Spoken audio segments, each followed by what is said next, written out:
अगर आप भी चाहते हैं बंशीधर चौधरी, धर्मेंद्र निर्मलिया, विक्की राजा, आतिश लाल यादव, राजेश रंजन का ऑडियो और वीडियो सबसे पहले आप तक पहुंचे तो हमारे सजनी म्यूजिक को लाल बटन को दबा के चैनल को सब्सक्राइब जरूर करें और साथ में बेल आइकन को दबाना ना भूलें।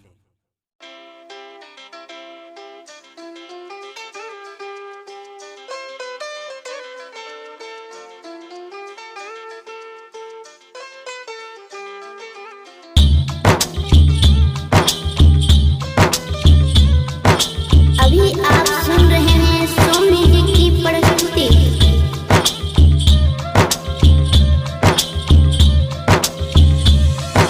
तोहरे चलते गए दुनिया, तोहरे चलते गए गोरिया, तोहरे चलते सारा दुनिया से लड़लियो।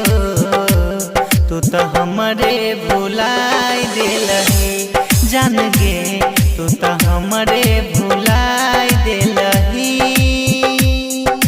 कहत रहियो जान तोरा भगवान मन लियो, तू तो हमरे भुलाई दिलही जान गे, तू तो हमरे भुलाई दिलही।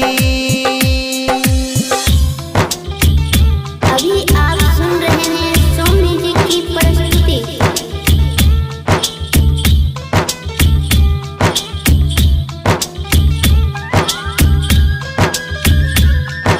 भूलली रानी बचपन के प्यार गे, आज गे तोहरे खातिर खैने रही हो मार गे, खोज लही दोसर रनिया तू यार गे, क्रिया खाई के दिलही तू बिसार गे।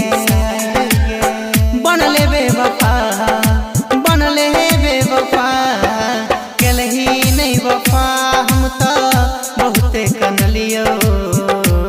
तू तो दूसरे पटाई ले लही जान गे, तू तो हमरे भुलाई दे लही।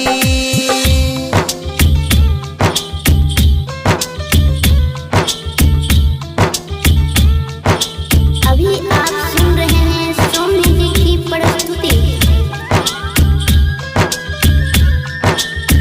अपन बनाई के ठुकर लही गे, ठुकर लही गे, दूसरा के जान अपन लही गे, दूसरा के जान अपन लही। तू भूलली हमरा तोरा हम भूलैबोगे, कई दिलही कहानी प्रेमक राधा गे, राधा गे कहत छलही तू ही छी मोर राधा गे, राधा गे दुर्गे से संगे रहबी छलई राधा गे, राधा गे भेलही खफा तू तोरा जी किया वादा गे, वादा गे।